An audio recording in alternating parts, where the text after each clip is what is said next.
Sir, I think my question to you is that given the tensions in Manipur and challenges for minorities globally, can democracy, which is mostly centered around majority rule, truly accommodate minority voices, or is it like an utopian deal? Considering or noting the point that you mentioned that how the issue of Manipur is something which is not only about party politics. See, I think whether you like it or not, democracy is the best form of arrangement that we have to deal with differences, and differences would also mean in terms of the number and your cultural practices and so on. So I think democracy essentially gives you this scope to take care of this issue of what you're calling minority. But keep in mind, what is a minority and what is not depends on different dimension and context.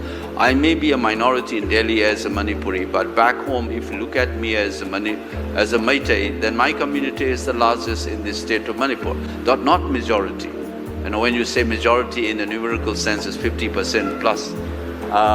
So it shifts where you are. And Muslim may be a minority in India, but in Jammu and Kashmir, you can't apply that. It's a majority out there. So I think you keep in mind that when you think about minority-majority dimension as well. My question to you is, considering the decades of violence in Manipur, alongside the Indian state's shortfall, do you also think it is also the collective inability or lack of zeal on the part of local intellectuals, academics, the civil society groups, and the lawmakers from Manipur to take any meaningful action? Absolutely, I agree with you. We have failed ourselves, northeastern people, and I was looking at Janu Barua and people like Niketu Iralu and all to take a active part in that besides our intellectual. But remember that you need the gut and honesty to critique certain political, practices. In many a time, we reproduces these categories which breeds conflict in the Northeast. This should be my last remark, which is inspired by one of my mentors in life. Professor Ashish Nandi once said that what we tend to do is that Indians, Bangladeshis, Pakistanis, Nepalese and Indians will have a conference in Princeton University or Oxford about South Asia, not in Kathmandu or in Colombo or in Delhi or stuff like that. So Northeast suffer from the same thing. We tend to be together if GNU organize a conference or Delhi or in Bangalore and so on. I think Guwahati, Silchar and Kohima and Imphal and Aizol and all these places should be the site where we come together and have a dialogue. Many of my students even don't know. We don't know each other. We don't know our intersections that lies among us. I've asked Assamese students, have you heard about the Manipuri queen of yours called Quiranganini? Many of them don't know. And many of them don't know, for example, S.D. Burman, the famous music director's mother is a Meitei. And they're shocked, they get shocked like this. So I think there are so many intersections among the Northeast, we don't know each other. And we keep on building walls among each other, and that's dangerous. Where the neoliberal economy is sweeping across, strategic calculation of big power is sweeping across, will be reduced to Cebu and Okinawan fate. Hello, sir. I wanted to know your views on including the Meitei community in the scheduled tribe list. This is the politics, and I think I look at Meitei's community demand for scheduled tribe status as a legitimate demand for one reason, because you look at the scheme of things, the only way to get a constitutional safeguard for a community like ours. I mean, we are the only, so to speak, Indo-Mongoloid group which is outside of the scheduled tribe list. And that has led to, look at this, 8% of the total area where you are confined. And a lot of things. It's not that people are going to spread and buy lands in the hills, which is impossible. Okay. But I think it is definitely a constitutional safeguard, and Meiteis deserve to be included in that list. So my question is basically that even after the Lok Sabha's elections that we saw in Manipur, despite the severe defeat of the ruling government at the present point of time, we do not see them giving the amount of attention that Manipur should have gotten in respect to the election results. So what do you aspire as an MP, Manipur MP, for the government to do the particular work in the state? My job is to, what I've been teaching to my student, that Northeast is included India through an act of exclusion. That's something that I've been saying in my academic world.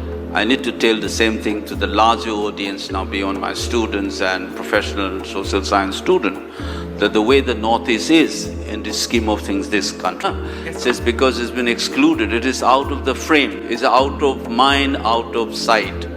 That's the same thing. You read a very famous novel by a black writer called Elysian called The Invisible Man. And as a black man, I am not visible, I am invisible to you, but I exist in flesh and bone as a man, but it is your white man's lens that makes me invisible. So I think the youth of Northeast must start saying these things and understand the process. So I'm going to do it in a political realm now. Thank you, sir. My question is that, do you think there is outside involvement, especially of foreign intelligence agencies, in the conflict in Manipur, especially in terms of arms trafficking and funding? Endorse this view. That is one dimension of the conflict. There is an international dimension, which is not only on the armed trafficking, but also on drugs, as well as strategic calculation of some big powers, which is trying to find Northeast as a site of interest for them. So I think, and that's implicated in this issue as well. When you first come to the parliament, you strongly raised the present problem of the Manipur. I think it's 11 September 2024. You wrote a letter to the Home Ministry of India with deep anguish. You wrote, sir, the present situation of Manipur evokes the memory of partition of India in 1947. First of all, I want to know from you, sir, what the result, what the reply you get from the Home Ministry of India as well as the Honorable Home Minister of India. Not a single reply as of now. That's a reminder. First of all, thank you for inviting me here, and it's a pleasure.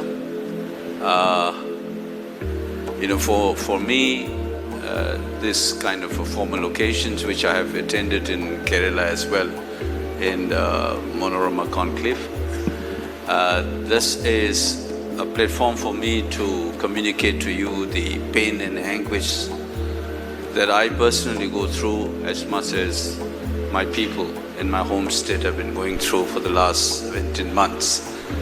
So I hope that just as you stood up for a minute, all of you have a clarity about what's been happening there, and whatever we could do as a citizen of this country, we must be chipping in. That's my feeling behind why I have come here. So coming back to it, I didn't get an answer from the Home Minister. I didn't expect an answer from him either. All that I'm expecting him is that he heeds to what I have written in that letter and act upon it. It is hoping against hope. But I have to write it because since I'm representing my people and I have to express ways to deal with it. And so that's the reason I gave the background of the context of how Manipur comes into the Indian Union, in fact how the Indian Union was constituted in 1947 and what are the responsibility of the government of India vis-a-vis with Manipur. Those are the stuff that I've written. I've given concrete 10 steps that the government in India must do it in order to restore normalcy in Manipur. So I don't want to appeal to him much, but I hope that Mr. Amit Shah is involved. And I have this impression that he is in touch with the Chief Minister and so on. So, and besides, he is the Home Minister, so I thought I'd rather write to him than to the Prime Minister. 1st October 2024, the Chief of Indian Army, General Upendra Trivedi, clarifies that the unrest of Manipur, the conflict of Manipur, which was held in May 2023, he clarifies that the conflict started with a false rumor, being the Anglo-Kuki War centenary was being burnt. And he confirms that that was not. Then who were the culprits, sir? And why the state government of Manipur, I want to know your views, why the state government of Manipur in that time could not solve the problem in initial stage. So as far as Manipur problem of we see in May 2023, it all started with a rumor that there was a Anglo-Kuki War Centenary Gate which is being burnt. It was not being burnt. I have gone on ground and confirmed from everyone. Now that rumor mongering led to major violence which is still finding its kind of a stabilization phase which is not reached. So what has happened over a period of time? It has become a battle of narratives. There is a polarization between the communities. The situation may be stable today, but it is tensed. Now, what all can be done about it? But before that, what all other things which have happened? What you talked about, internally displaced people, the number reached to 60,000. Of course, with our perseverance now that has come to below 40,000. Similarly, this society has got weaponized to some extent. Why? Because the weapons were looted. That also needs to be seen. The women-led organizations have come up for the defensive purposes. The underground organizations have come up for the defensive purposes. The battle lines are getting hardened. Therefore, what we have done as of now, that firstly we have to be very clear, it has to be whole of nation approach. As far as the Army and Assam Rifle is concerned, we have deployed approximately 126 columns of Army and Assam Rifle combined together in conjunction with so many other stakeholders which are already operating in this state. And we are trying to calm down the situation. We are trying to bring in the trust. We are trying to restore the trust. It will take its own time, because when the social cracks or the social fracturing takes place, it takes own time to kind of recover. But what has also happened that we have been able to recover a large number of weapons. Approximately, if I can say that 25% of weapons have already been recovered, and double the weapon which are of local kind, that also been recovered. I've also gone and met the ex-servicemen, because they are the last bastion of national integration and social harmony. They are advising us how to go about it. We are working closely with them as well as the central administration to look into what are the possible lines of effort which we should go ahead in future. The issues are very, very complicated. We have to go back to the Kabao Valley and so on and so forth. We'll not talk about it. But what is important, we earlier had something called as Valley-Based Insurgent Groups, VBIGs. From where were they being supported? They were being supported from across. Now, similar kind of allegations is coming for the other groups. Out here, what we are looking at, that we should not allow wrong narratives to be built up. For example, there was a narrative of the bomb drones. We have gone on ground and checked up, there is no bomb drone. There was another wrong narrative which was said 900 anti-national elements have infiltrated. We checked up, there is nothing like that. So if we control that, I think things will be all right. Now what we are talking about, the external support. As far as the external support is concerned, Myanmar is having its own problem. When we are having their own problem, what happens? They also have some people who are getting displaced. When they're getting displaced, where will they go? They will only go to those places which are peaceful and ready to accept them. And that's what is happening in Mizoram and Manipur. So those people who are coming, they are coming unarmed and they are coming for some kind of a shelter. And India, the country we are, we will make sure that they provide the shelter, food and support till the time we can. No, first of all, I think General Dwivedi's statement, you need to clarify a couple of things. He is rather talking about the spark on the 3rd May, but the things have been building up depending on your perspective, what kind of, it's like in our social science, since I come from academics. There's a saying in our social science that when you analyze the present, it casts a shadow. And how far is the shadow, it depends on your perspective. So it's the 3rd of May, if you want to analyze that moment, you have to go back a little in the background and you can see things. So first of all, things have been developing, and the way he said about this incident in that gate, it's not a rumor. And I've said this before, and this is part of a propaganda that justifies the violence. Because if it is a rumor, you will not get to hear the same argument ad nauseam on national media, repeated by Kuki intellectuals and politicians. That first, that the gate was burned or destroyed, and different terminologies they would use it. And that's how people responded, kind of thing. So it's not a rumor. It is a part of a narrative to justify and explained why houses were burned down in Torbung areas and violence occurred. So it's not a rumor. That first of all, we need to know that. And on that day, you should also mark something. The first time you see sophisticated there were Kuki, 3 or 4 of them. It appeared around 3 to 3:30 in the afternoon, which is available. Nobody has raised a question. Who were those armed men which were part of the mob? So that presence of a sophisticated arm was visible on the 3rd afternoon in Torbung areas. These are the things that we need to know. And then I need to make one more comment on general. It is rather disappointing. I am an admirer of Indian Army, Indian Armed Forces. I also, while I was a young man, I once dreamed about joining the Defense Forces, particularly Air Force. I have a deep respect for these troops, but unfortunately, some of the statements made by our armed forces leaders retire particularly, and I hope that General Dwivedi did not give that kind of a interview. They should give away themselves as far as possible. But during this regime, Modi regime, we saw that Indian Army chiefs started speaking, which is not quite expected in a democracy where the military chief should not be making politically controversial or politically sensitive issues. That's my belief, and he said about is a battle of narratives. Unfortunately, the armed forces have become part of that battle of narrative. They join. I'll give you one example. There's Assam Rifle General Nair said that that violence started more or less simultaneously in Imphal and Churachandpur, which is factually incorrect. You go, any journalist will know that the violence started in Churachandpur and Torbung area, then it spilled over in other places.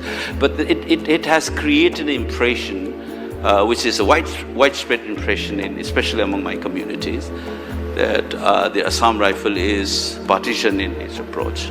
It almost sounds like it is consolidating. Assam Rifle's slogan is that friends of the hills. The most unfortunate, besides the people losing homes and people losing life, one of the most saddest part of this crisis is the manner in which state institutions get eroded and the chaotic nature in which the officials have behaved, the institutions have conducted themselves.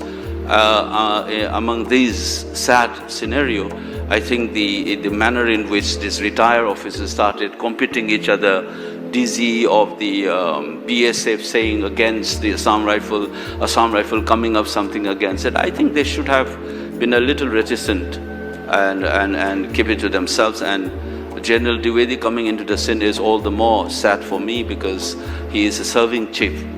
And I didn't expect him to be. If you analyze it, I have analyzed it a couple of times. I watched it very carefully, around about 4 minutes and some second on Manipur in that interview.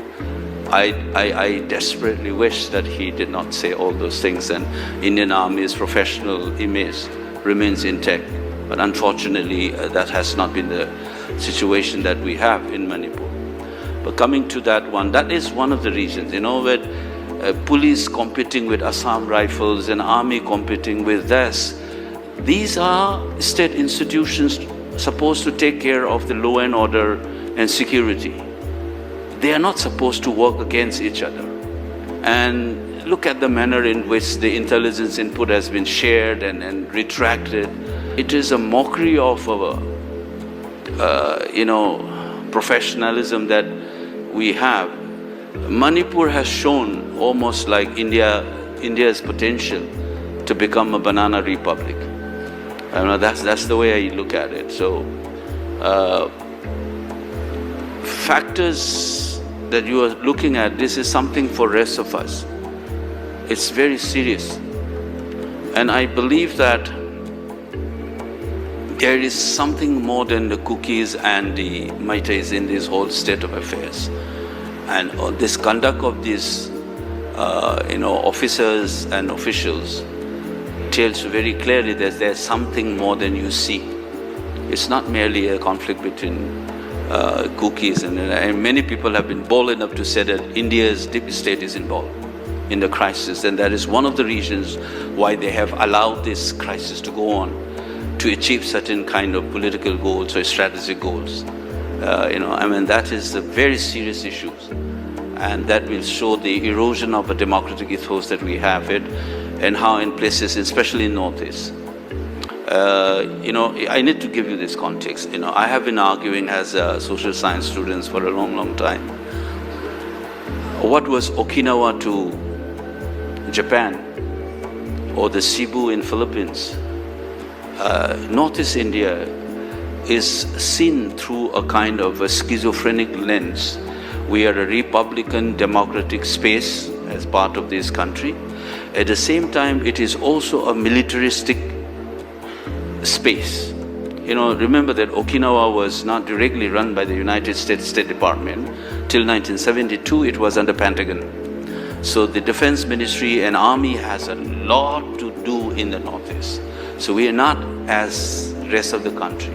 I think that complication has revealed in this crisis as well. Use of weapons by the Manipuri peoples, it's a normal incident. The time when the violence going to peak, the peak time of the violence, we sent my reporters to the Manipur for the ground zero report. But sir, whose visuals recorded by my video journalist, they were very sensitive. They reflect the lawlessness situation of the Manipur. The government failed repeatedly. We have a schizophrenic framing of the Northeast. It is where the military has a lot to do. We are seen through the strategic and security lens all the time. At the same time, we are simultaneously a part of a republican democratic space. And that contradiction is where the normal rule of law has been sort of jeopardized. It has normalized. If you go back in French Revolution, for instance, in the late 18th century, there were clear-cut demarcation between where the military and civil authority should work. You have a space where the civil authority commands everything. There is where you have a distinct sphere where both military and the civil work. And there are areas where military takes over. That was an injunction in the French Parliament in the late 18th century. So this particular thing, or for that matter, people talk about Julius Caesar crossing Rubicon in 49 was the beginning of the end of the Roman Republic and stuff like that. So this civil-military relation in the Northeast or in Kashmir is something that our scholars and anybody should reflect on this. So we are not normally the normal way of looking at democracy and republic. We are not. Northeast in Kashmir is slightly different. And that is why the lawlessness has an inbuilt character in that one. And Armed Forces Special Power is a classic example of that paradigm. Now here, that's what I said, on the third afternoon, you saw among the mob, it is visual images, in video, armed Kuki men were involved in burning down houses and destroying and vandalizing things in Torbung areas. That was sin. There's a picture that you saw it. People should have been worried, who are these guys who are holding AK-47? Unfortunately, I don't want to take the name.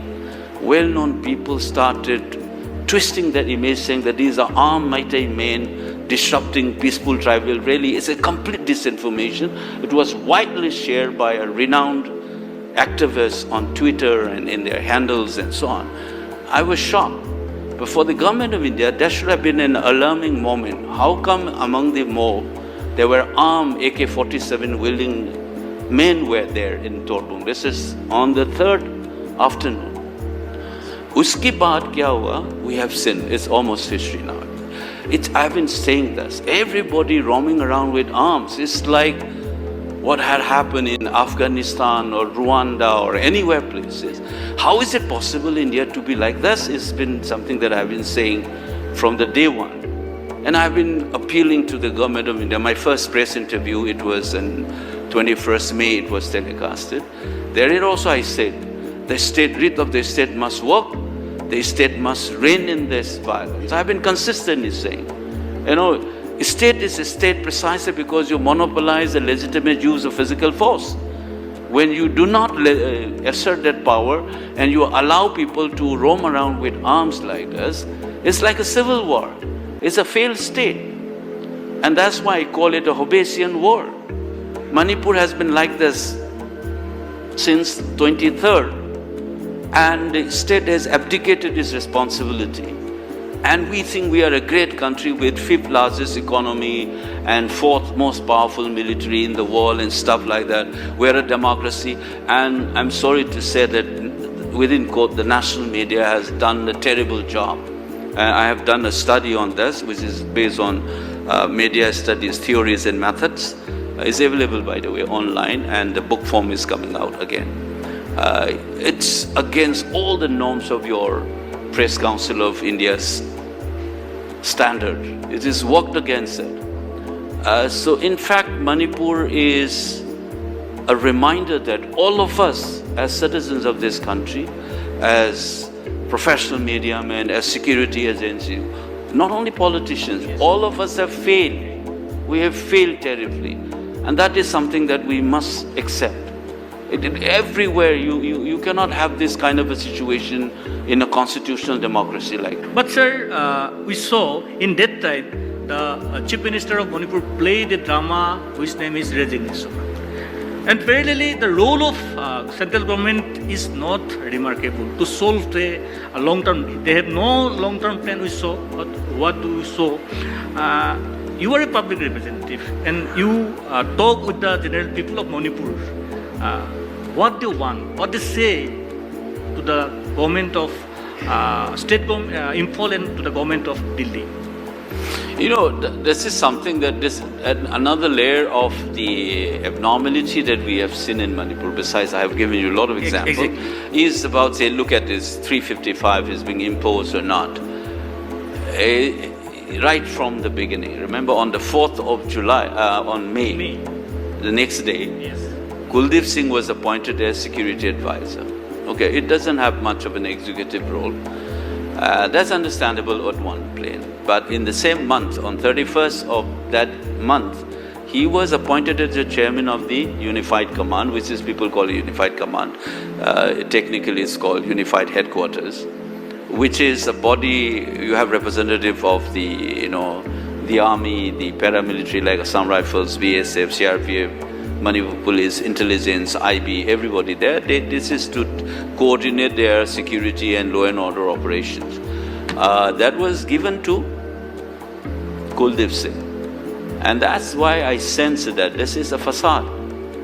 And a lot of activities of this chief minister has shown to us that he is following orders from Delhi. He says, the hill will be taken care of by Amit Shah, I'll take care of the valley, which is unheard of for a CM of a state, that part of the state is under me, part is under, there is no precedence rule, nothing of that kind. So it is an extra constitutional subversion of federal structures. I have warned us in an interview with Karan Thapa that today it may be Manipur, when you have such a very powerful central government, the federal structure can be eroded. Way back in the Constituent Assembly, Ambedkar said about this law and order as a domain of the state. He calls it as a sovereign plenary power or authority of the state, which has been completely eroded. That is something that has been done. And then Amit Shah said on the floor of the House that CM is cooperating, and on the other side of the coin, the CM says, whatever I am doing is with the consent, within quote, consent and advice of Modi ji and Amit Shah ji. So it's a peculiar way in which the constitutional structure of the federal polity has been subverted. This is aiding to the example of the lawlessness. So when you think about fixing responsibility, I hold the government of India as majorly responsible for this, but by saying this, I don't absolve of the local satraps, like our chief ministers, and it should be fixed responsibility, but I think I still hold that it is the government of India which should be blamed, we should take the major responsibility for this crisis. The humiliation that people go through in relief camp is a form of violence. These are your sensitivity, that you should know that, violence is everyday forms of violence. Those people in the relief camp, I have been there, you will cry. where they take part, where father-in-law, mother-in-law, sister-in-law. It's a completely, to me, it is the same case studies that I have studied, and I was coordinating our field research during that project. I have seen in life, flesh and blood in Manipur today. So, killing, if is an example of that one, I think the government of India does it. In 24 hours, I can tell you, if today the Prime Minister says something like this, each and every army unit or central troops, if any loss of life or property in and around your area of operation, you will be taken to task if this is allowed.